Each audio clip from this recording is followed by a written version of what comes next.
What actually is tetanus? Tetanus is a serious bacterial disease that affects the nervous system. It is caused by a bacterium called Clostridium tetani. Clostridium tetani is a gram-positive bacterium that cannot live in the presence of oxygen. This bacterium commonly thrives in the soil and animal manure. They usually enter the body through an open wound or a deep cut like those you might get from cutting yourself with a knife or stepping on a nail. Once inside the body, they produce a neurotoxin known as tetanospasmin. This toxin causes symptoms of tetanus. It takes 2 to 14 days for symptoms to develop after infection.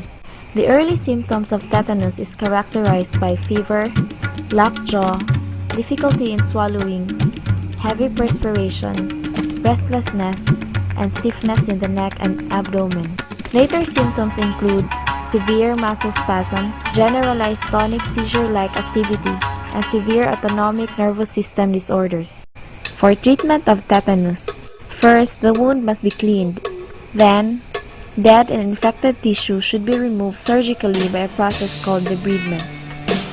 And lastly, apply metronidazole treatment, a medication used mainly in the treatment of infections caused by susceptible organisms, particularly anaerobic bacteria and protozoa. If not treated, tetanus could be fatal. About 10 to 20% of tetanus cases leads to death, which is higher among older people. Can tetanus be prevented? Of course. Tetanus can be prevented by vaccination.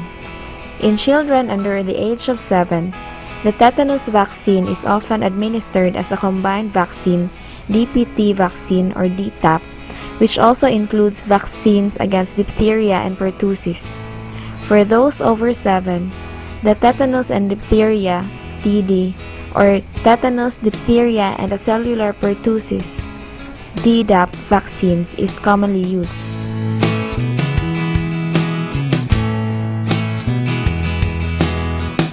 And oh, by the way, tetanus is often associated with rust, especially rusty nails, but this concept is somewhat misleading. Objects that accumulate rust are often found outdoors, but the rust itself does not cause tetanus, nor does it contain more Clostridium tetani bacteria. The rough surface of rusty metal merely provides a prime habitat for Clostridium tetani endospore to reside. Because Clostridium tetani is an anaerobic bacterium, it and its endospores will thrive in an environment that lacks oxygen. Hence, stepping on a nail, rusty or not, may result in a tetanus infection due to the ideal bacterial breeding ground provided by the low oxygen environment of a punctured wound.